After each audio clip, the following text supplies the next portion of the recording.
Come on, hold, hold.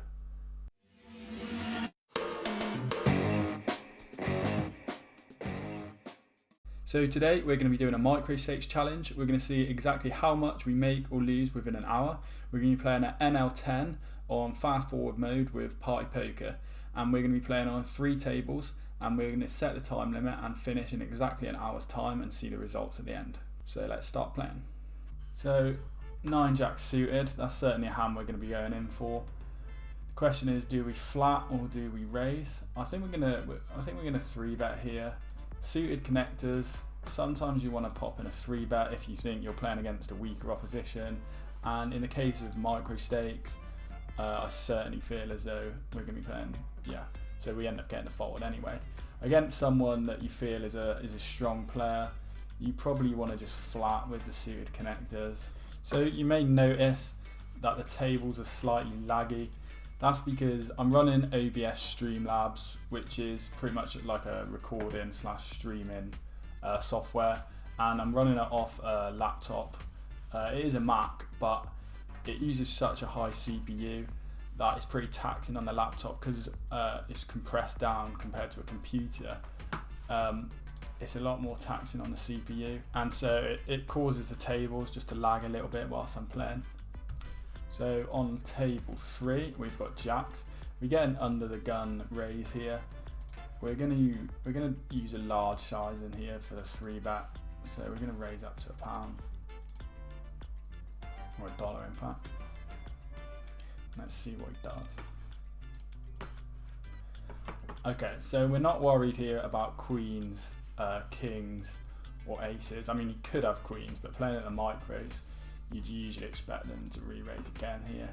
So we're gonna go for just under a 50% bet. Let's see what he does. Okay, we do just get the fold. So he probably had a hand ace, probably not ace king, probably would have re-raised again. Probably had ace queen, ace jack, those sort of hands.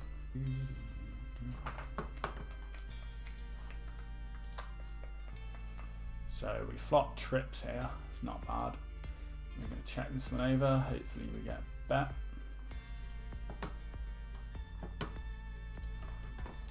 So he does bet. So the question is, how do we play this? Do we want to fast play or do we want to slow play? I think because the board is obviously quite dry here, I think we've got to just call, check it back over and then re-raise on the turn. I think is the best way to play this one.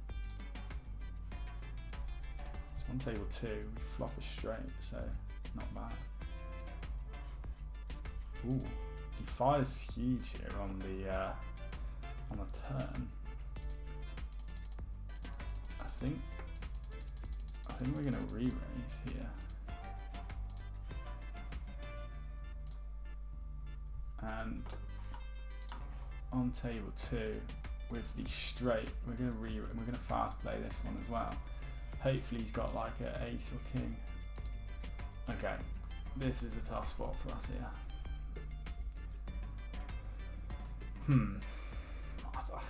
I think we've got to call this off. I'm not confident we're going to be ahead, but... Oh, fucking hell. Bit unlucky there. Nothing too much we can do, to be honest with you. So we flop 2 pair here. But there was obviously the 3 spades on the board. So we don't really want to be slow playing when there's 3 spades on the board. Ooh, aces on the button, we'll take that. I guarantee everyone just folds out here. Always happens when you got aces. Oh, look at this. Ace ace table 1, ace queen table 2, and ace king table 3. We do get 3-bet here. So we're gonna re-raise again. Didn't know whether maybe, I think slow playing that would have been a better option, to be honest with you. Ooh. So we hit a beautiful flop here. We're going to be C-betting here, obviously. And he does call. I think we're going to go It's going to go quite small on the turn here again. Hoping if he's got something like sort of tens, he'll still call. So what do we do on this river? It's unlikely he's got a king. He could have had maybe the club draw. I think maybe just go huge and just make it look as though we're bluffing. See what he does. Come on, I want like tens to call. No. Do get a fold, but still a decent pot. So at the moment, I think we are slightly down, but we had that all-in pot, which was just extremely unlucky. We had king, queen. There's not much really we could do about that. But we are up on both the other tables, so could this be the first bloody big pot so far? We need this. Please have queen ace rather than trips or something. You have gotta be kidding me. An absolute joke. Man, we have been hit by some absolute coolers so far. Like, that is ridiculous. So ace king in the big blind here, ace king suited, so one of the best hands you can get. Let's see what happens on the table. I mean, there is the option of obviously slow playing this here. You know what, we're going to try. I don't usually like to slow play with the ace king, but we're going to try it here, and it does look as though it might pay off.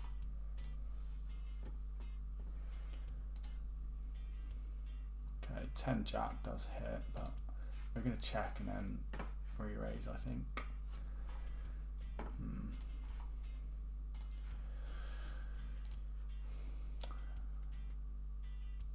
Yeah, I think we're going to go.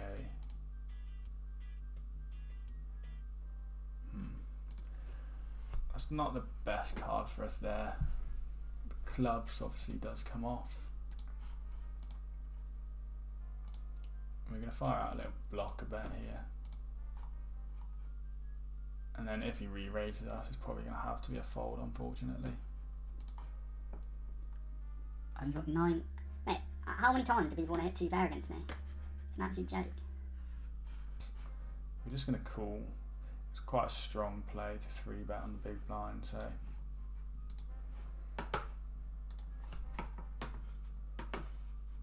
Certainly going to be calling.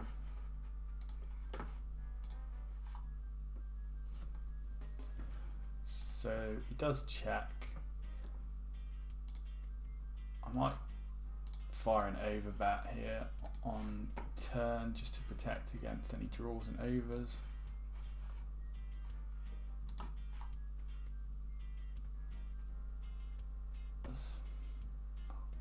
Right, guarantees a king, hasn't he? Not another one?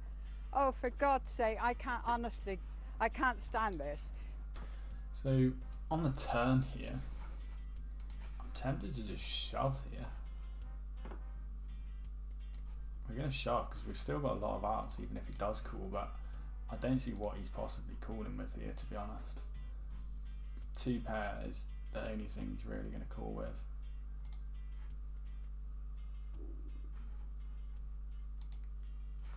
And he has 2 pair. Yeah, honestly, this is just ridiculous.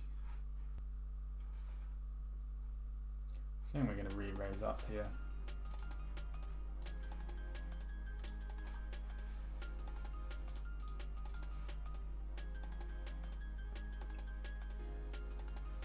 Not a bad flop for us. Start with a C-bet.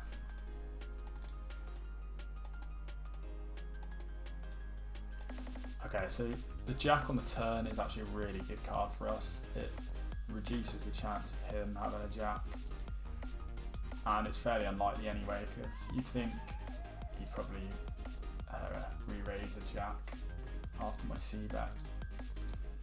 Question is, how big? We're going to go about 60-ish%. I think he might have a heart draw. What's he gonna do?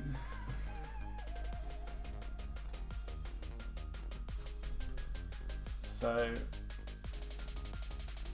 he does just does call here. I think we're going to check this one over and hope he bluffs and miss heart draw. I mean, there is obviously still the possibility he could have a jack, but the way he's played the hand, I don't think he's going to have a jack. He goes all in here. If he's got a jack, then everything I've been saying here just sounds absolutely ridiculous. But I think, to me, I think it looks as though he's got 2 hearts in his hand. And, okay, that is, well, I don't know what that guy was doing there. Like, five still has a decent amount of showdown value, so I don't see the point in him betting all in here. And if I had a jack, what's he realistically pushing me off there? If I had a jack, he's not going to be pushing me off that. But yeah, seems a strange play. So table 1, this guy is pretty short stacked, and although we wouldn't usually call this much with 10s, we're going to be calling it just because it looks as though he's sort of lost loads of his stack, and just it's okay, he's got ace king. That's not a bad. Oh no, it's not a good flop for us. Hold. Let's go. We hold somehow. He was actually the favourite by quite a bit there on the flop, so we did well to hold. That makes up for some of our earlier losses. We'll take that. Over on table 3, we have flopped a set. We're going to check, and then we're probably going to fast play this one, I think. He bets absolutely huge here. So I think he's got an overbet. I think he's got jacks, 10s here.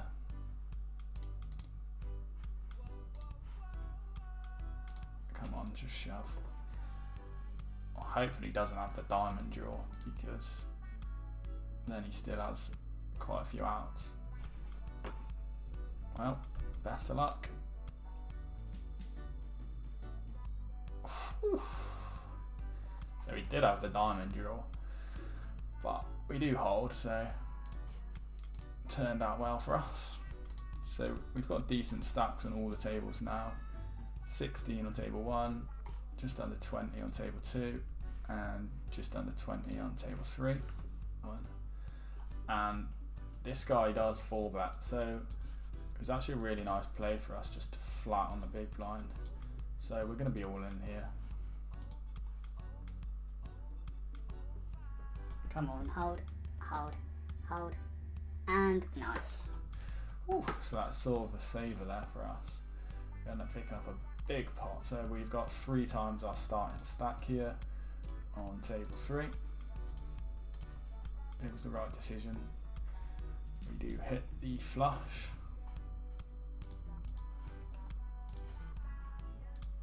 I think let's go fairly big on the turn.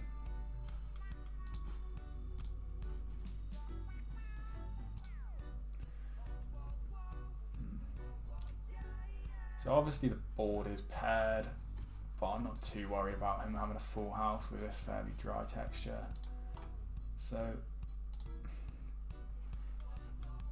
if he has a 10, how big is he calling here? I think we'll go just under $2. I think with a 10 he'll still call that, and I think that's probably likely what he's got here. Could have obviously a 7, in which case he'll definitely call. But okay, so we do take it down. We're going to take a look at what he had. So just what I thought, he did have the 10, and that was probably the right sizing to choose there, because he thought about it for quite a while, and any more then he would have probably just folded, because obviously there was a 7 out there, so we could have had a 7, we could have had a flush, so we probably chose the right size in there. So we're going to play our last hand on each of the tables. We've got ace queen on table 1, we've got 7s on table 3, which we're going to use 3-bet on the button here.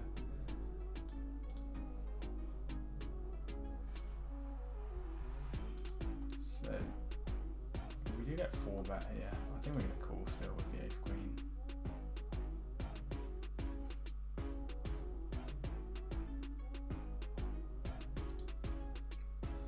and that is a delight of a card for us unless he has queens. But we're going to be all in here. And on the last hand for table 3, we end up flopping pretty much the nuts. Well, actually not the nuts, because there is the flush out there and obviously the high trips. I think we're going to bet fairly big here, protect against the diamonds. This is a difficult decision here.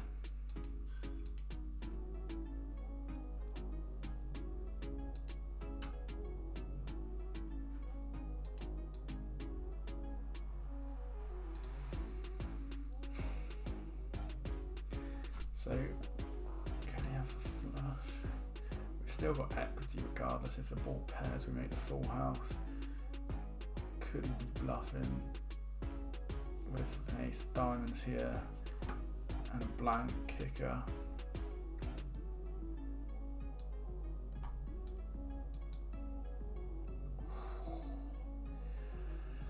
Whew. Well, we do end up finding the call somehow. So that wraps up this session. We're going to go through. We've got $20 on table 1, so we're upper buying here. We've got 18 on table 2, and the big table here, the big winner. So we're up 4 buy-ins on table 4. So obviously I had auto rebuy on, so it was rebuying whenever I got below the 10 mark. So it's going to be less than however much that was there, what was on the tables. So I'm just going to add that up. Okay, so it's actually less than I thought. We ended up making $14. I think that's because we lost some big pots earlier on, but luckily we made up for it at the end, and we made obviously a really good call for the last pot on table 3, which was obviously with the trip 7s, and he went all in on the turn. We were worried about the flush draw, but luckily he just had absolutely nothing. So yeah, he was drawing dead on the turn, which was nice. So overall, with how the hands went this session, I'm actually fairly happy with the $14. We got quite unlucky with a lot of hand, a lot of coolers in there. So I think we did decent in the end to come out profitable. And I'm going to try sort out the webcam and the gameplay so it's less laggy and a bit less blurry. But yeah, I'm probably going to do another video like this next, and I'm going to be moving up to 25 an hour. So thanks for watching.